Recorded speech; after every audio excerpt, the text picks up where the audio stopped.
out the window and what do I see? Popcorn popping up on the apricot tree. Spring is brought me such a nice surprise. Popcorn popping up right before my eyes. I can take an armful and make a treat.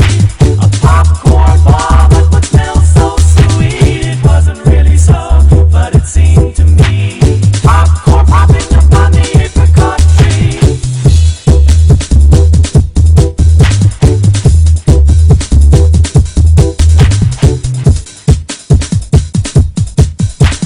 Popcorn popping up on the apricot tree.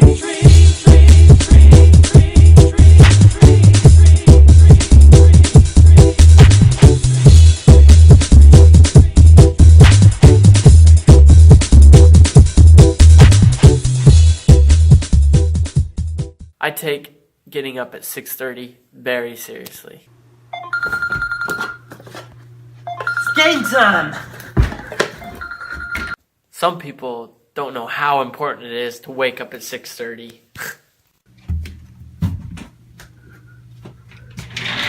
Dude, what are you doing, man? I thought you were taking a shower. No, I am. It's been 30 minutes, man. it's We gotta go cold. study. It's cold. Come on, man. No, it's fine, dude. I'm in the shower now. Do I think that I'm following the missionary rules? Yes. I mean, it says to awaken or rise, and if anything, I'm rising more than anyone else in the mission. Dude, what are you doing? I thought you were getting food. Bro, I am just thinking about what I want to get, man. Dude, come on, man. No, I'm just thinking. It's just like cereal or something, dude. Cereal. Like this one time, my companion fell asleep in a bowl of cereal. Elder, What, dude? what are you doing? I'm just eating cereal, man. Like, leave me alone. Just stop it. Oh my Come on, man, wake up. You know, when I first heard P-Day, like before my mission, I thought it was P-Day, as in an entire day. Really what you're getting is P8 till 6, which isn't bad. I mean, it's nice. But here's a couple things you need to know about P-Day. So P-Day is pretty cool. We wake up in the morning, we do things, then we go to the store, and then we get things. And then we go home and put the things away, and then we go to the church and we do more things with other people. 8 to 6, you have to do laundry, sometimes clean your apartment, you have to go grocery shopping. I remember, I didn't think grocery shopping, you'd have to go in your missionary clothes, but you actually have to go in your missionary clothes. Then after that, you go drop off your laundry, get your groceries, come back to the apartment, get dressed, and then go to P-Day. Then you get to just... Usually it's always in the gym, we play basketball, there's people playing card games up on the stage usually for our mission. And we usually have dinner around 6, so we have to go back to the apartment around 5, have to shower. So P-Day, roughly, I would say 12 to 5 is email time, basketball time, or card time, just depending on what you like. Yeah, I'm another farmer. I'm from Salt Lake City, Utah. My dad's a bishop. I'm the 12th person to go on a mission for my family. Yeah, I'm fairly new to the mission. What did you call? I think it's a greenie. My name is Elder Webster. I'm coming out of Texas, best state ever. Ready to go back. I've been out on my mission for, man, I don't even know. I just know that I have about, according to my mom and my girlfriend, 3 weeks, about 5 days and 2 hours left here. So I'm pretty excited about that.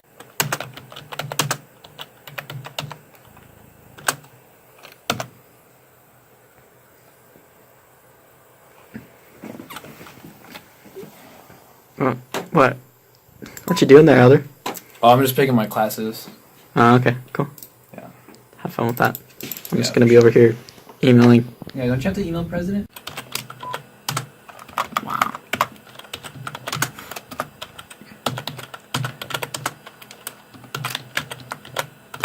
No, there we go.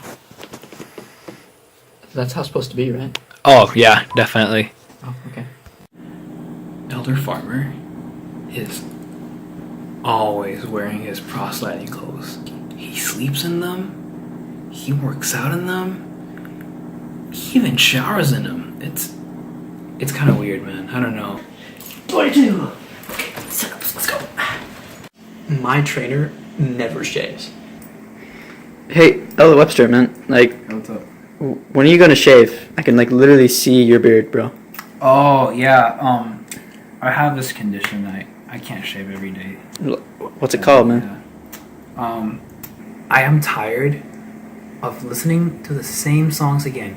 There's 300 or something hymns. Why? Why do we have to listen to the same ones? I actually have a list. I know that my Redeemer lives. Call to serve. Ye elders of Israel. Praise to the man. I am a child of God. Sweet hour of prayer. Choose the right. And if you could hide to call up. And if it's not that, it's the Nashville Tribute Band. Or Vocal Point. You know how long I've been out on my mission? It gets old. I need some music. I need some real music. Elder.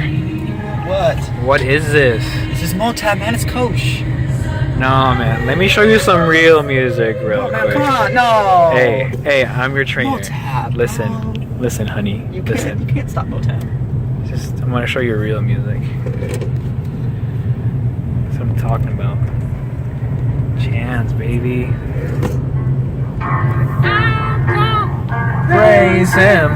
Praise him till I'm gone.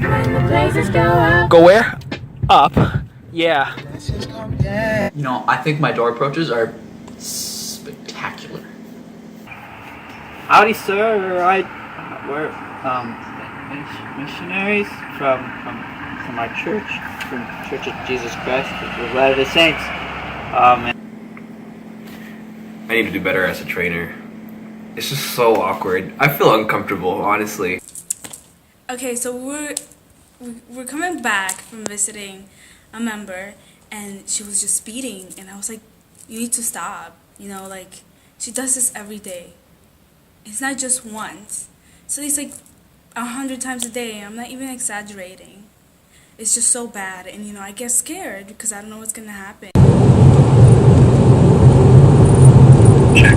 That's your third check your speed in less than a minute. Hey! I mean, I don't know. Just sometimes I just drive whatever feels comfortable. And sometimes TV yells at me. Yeah, it happens. Every once in a while. My companion, though, 100 times. Nah, more like 10, 20, maybe 50. I love district meeting. You know, there's no better feeling than just like watching the district come in, sit down, and take part in what you've worked so hard to prepare for. That is literally the best feeling I've ever had in my life. It's the best. I love it. But not every district meeting is the same.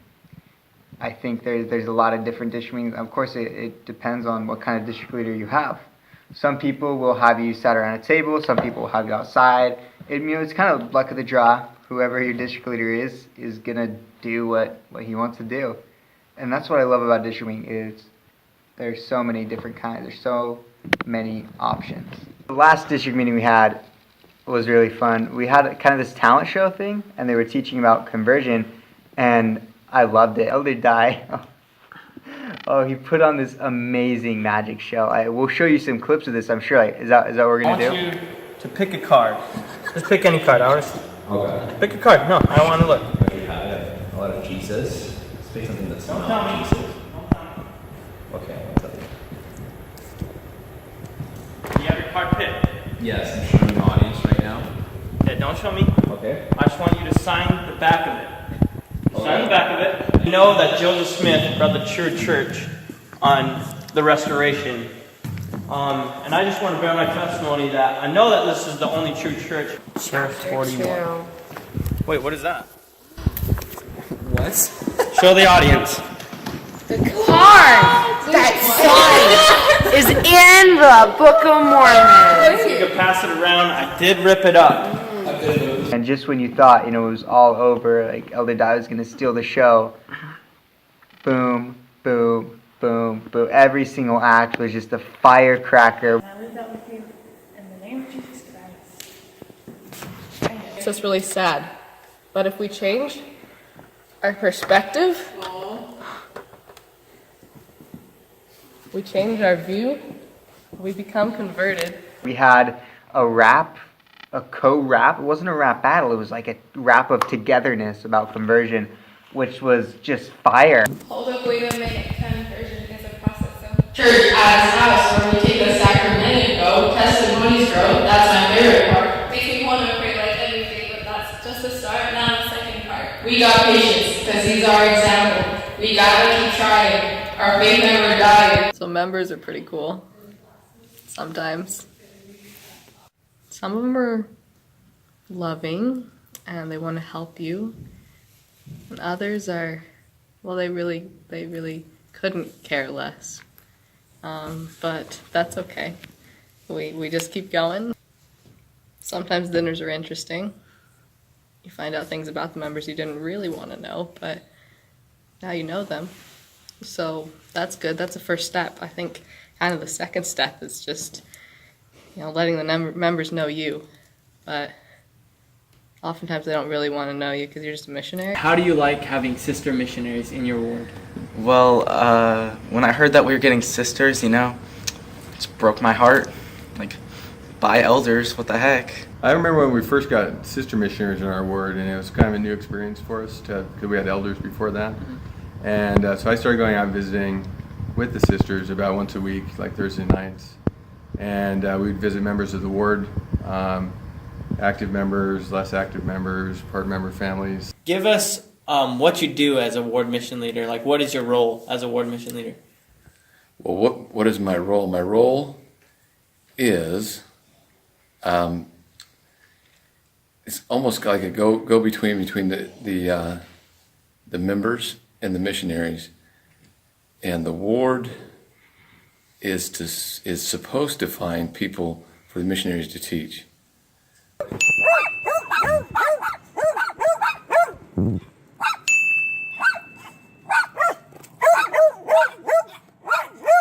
there's another one. Hello, friends.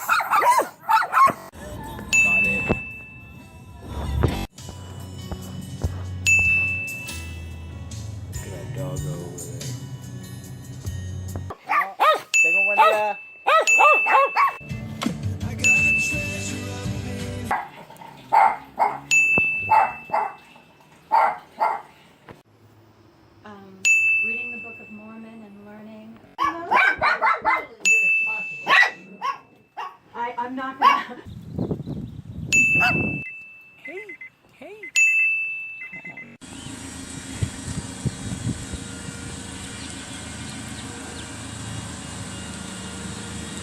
Beautiful, beautiful, beautiful.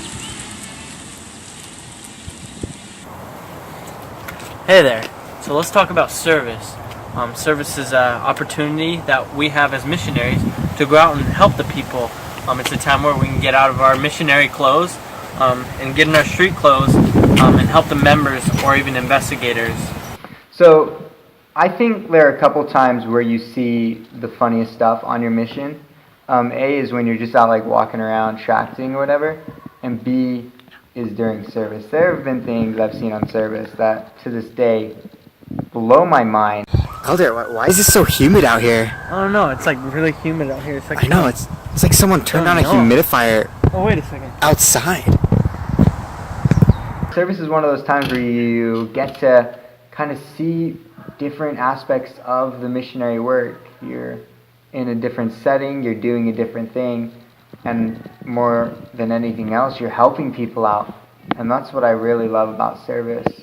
In fact, one time I was helping this person out, and we decided to move their bed from the room all the way into the garage.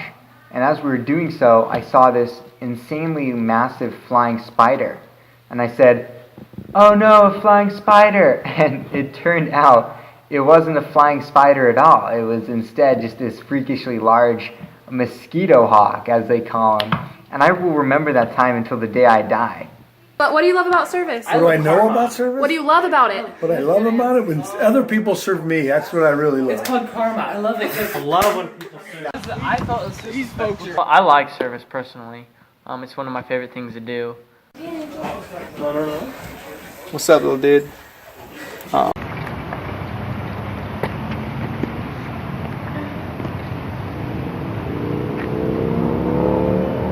weekly planning it's a good time.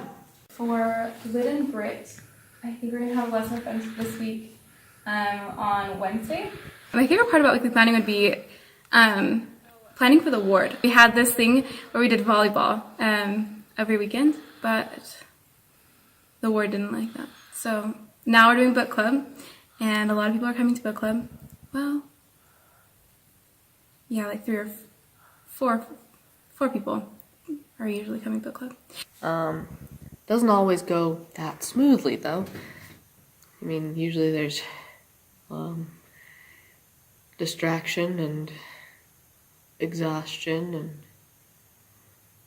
I used to hate weekly planning. There was one time where I was the only one planning, or there was some times where we didn't weekly plan. But I've noticed that this transfer, the past couple of transfers, have been really good with our planning. You know, we get in there and we get stuff done. We work on people, we work on ideas, and we plan effectively. Yeah. Cool.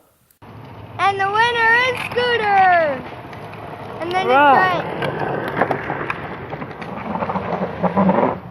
it's Good game.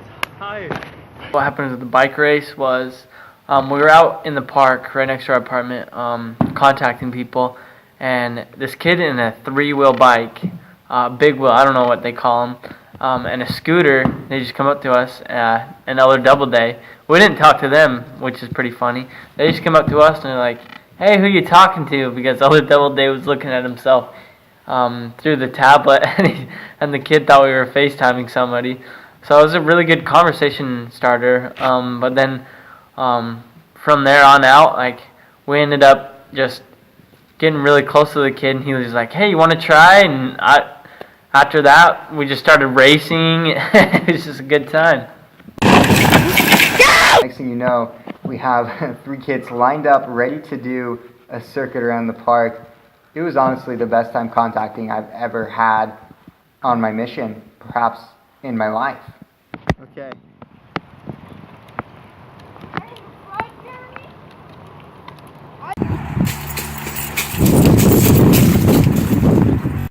All right, it's the morning of Greg's baptism. We've got Sister Vargas here with her smoothie because she couldn't decide what she wanted to wear. And so it took a little bit longer to make breakfast. We have the programs right here. There's a member in our ward who owns a print shop, and so they made them really pretty. Oh, they're so nice. Now we're gonna go and we're gonna set up chairs. There's a family coming, the Arns family. They had a baptismal date last year, right around April, and then they got scared, and so that didn't come through, but they'll be coming today, so we're really excited to see them, and they've never seen a baptism before. Definitely a monumental experience for them. Yep, the font is being filled right now by our ward mission leader. Baptisms are really spiritual experiences. It's maybe 45 minutes to an hour, just sitting there, hearing people's testimonies and talk about the Spirit and why we are baptized. All right, Greg, you just got baptized 30 minutes ago. How do you feel? Good. Okay, so Greg, in the middle of March, ordered a Book of Mormon, and I was on exchanges with Sister Dent. And so we called him up as soon as we got the referral, and we set up an appointment that Friday. How are the last couple of days leading up to the baptisms? Like, some people say it's really hard, but just tell us an insight. Like, how do you feel? It was pretty nervous and anxious. Yeah, all that. How was it preparing for the baptism, like setting everything up? Was it pretty hard or easy? So it's, I guess if you time it right, it's pretty easy. So we had to set this up before the baptism to make sure we didn't have to worry about it. We had a baptism that we had to plan last month, and we were doing everything very last minute. So we were able to learn from that and to know to start earlier. Yeah. And so we did have to, however, call so many people because so many people are going to be out of town. And so I think by the 15th person that we asked if they could give a talk on the baptism, that's the person that said yes. And how does he feel now? He feels great. I mean, That's what you're going to ask him. Okay. How do you feel now? Great. I love it. That's a wrap. Thank you so much, Greg. Okay, as a missionary, church sucks because we just go to church and we get really stressed because our investigators may or may not come. And then we have to put them in a class and then make sure that they get to that class and that they have friends. And if they don't have friends, we have to be their friends, but then we're not supposed to be their friends because they need to be integrated with the ward. Yeah, and then we go to classes, but our gospel principles class is full of what is it Children of called? God. Weirdos.